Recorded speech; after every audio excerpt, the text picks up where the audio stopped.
We already made some use of the scientific calculator, but let's just make sure that we know exactly how to use it and why is it better to use a scientific calculator. So, when you're using a scientific calculator, the order of operation, which is sometimes referred to as BODMAS, is already built in. So when you're using a scientific calculator, you don't need to really worry about which calculation should be done first. The calculator knows it. So as long as you give the calculator the correct instructions, it will carry out the right calculations. Not like an ordinary calculator, such as this one. Because with the ordinary calculator, it just follows a linear order. So what you tell the calculator to do first, it will do it first. So if you type in to do subtraction first and then division, it will do the subtraction and the division. But if you change the order around, it will do the division first and then the subtraction. However, in BODMAS, that's not always the case. So if you were to carry out a calculation, 5,300 minus 5,700 divided by 5,700. If you had an ordinary calculator, you would need to do the subtraction first and then the division. But with the scientific calculator, you can type it all in one go. In the scientific calculator, there is this button, which is the fraction button, and then you just type into the top 5,300 minus 5,700, and then come down using the arrow buttons and then type in 5,700 and then quickly hit the equal sign and it gives you straight away the answer. Obviously, in mathematics, fractions are always more exact answers than decimal numbers, but in finance, in economics, in everyday life, fractions are not as useful. So if you wanted to calculate the decimal equivalent of this, you need to press the SD button. So this one is roughly equal to minus 0.07 to 2 decimal places. Sometimes you need to do calculations like the second in the row, which could be an average of 2 amounts. So again, to be able to calculate this, I need to start with the fraction, type in 550 plus 600, come down, type the 2, and then hit the equal sign. Again, it gives me the 575 quite quickly. Again, if you were to do it in an ordinary calculator, you would need to do this calculation in 2 stages. First, find the answer to the sum, and then the answer for the division. Now, in the middle row, I've got 3 different versions of more or less the same thing. Now, what is the difference between these 3 using 15 and the square? Well, 15 square is just simply the square of 15, which I can calculate quickly with the calculator. Type in 15 and then use the square button, and that gives me the 225. But what is the difference between using the bracket and not using the bracket?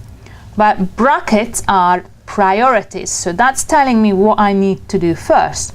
In this particular case, it's telling me that I need to square the minus 15, not just the 15, the minus 15 altogether. So knowing that squaring a negative number is the same as multiplying negative by negative, I'm kind of doing away with the negative sign. So how can I tell this to the scientific calculator?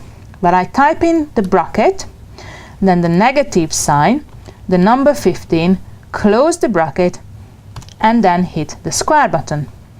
And I'm expecting to have a positive answer, and exactly the same as this answer. So that's again 225. Now what's the difference in here? Minus 15 square. Now look at here. Because there is no bracket here, I need to do the squaring first, because that's a higher order operation than the negative sign or the takeaway. So in this particular case, I will need to square the 15 first and then have the negative sign in front. So the negative sign in this case would not change. So the answer I would expect here to be negative. Now let's see what the calculator says. And yes, indeed, it's minus 225.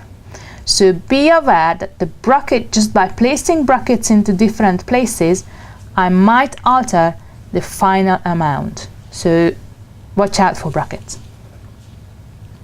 And then in the last question, in the last calculation, QXD equals 2500 minus 0.4 px plus 0.5m plus 0.3 py. Now, before I go into the calculations, one thing that you need to be really familiar with is what these specific letter combinations actually mean in economics. Well, as we mentioned it in a previous slide, QXD means the quantity of product X demanded. But PX, what does it mean? P, as I mentioned, is usually price, so it would be the price of product X. Capital M is the income in most cases, and PY is the price of product Y. So to be able to calculate the demand for product X, I would need to know the price of product X, the income, and the price of product Y. Handy that it has been given in the question. So the income is 3,000. The price of X is 50. And the price of Y, which is an alternative good, is 45.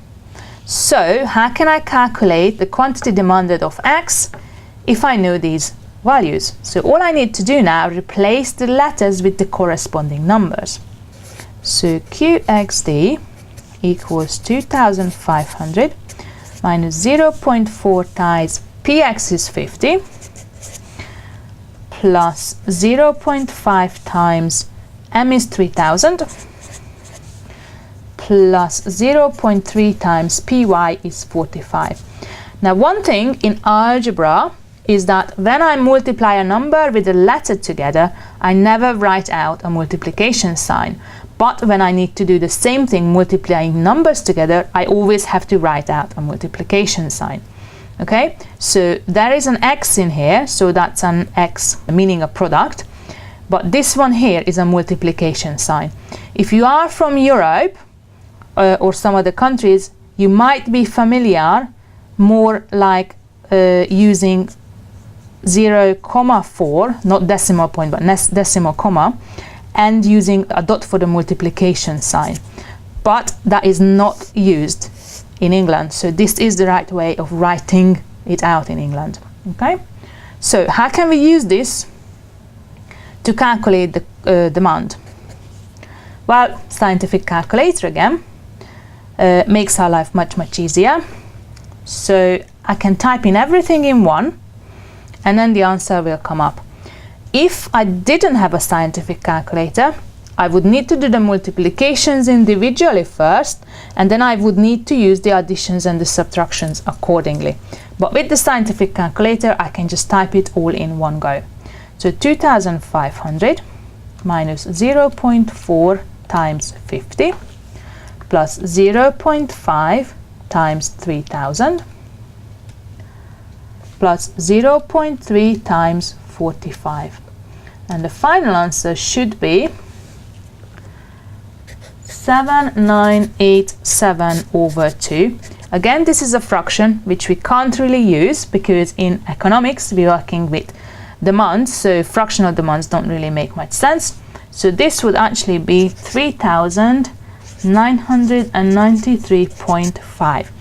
Now again, if we think about it in real life terms, we can't really demand half of a product. So strictly speaking, in many cases, this would be more like 3,994 quantities that we demanded, because obviously you can't have half a product of something.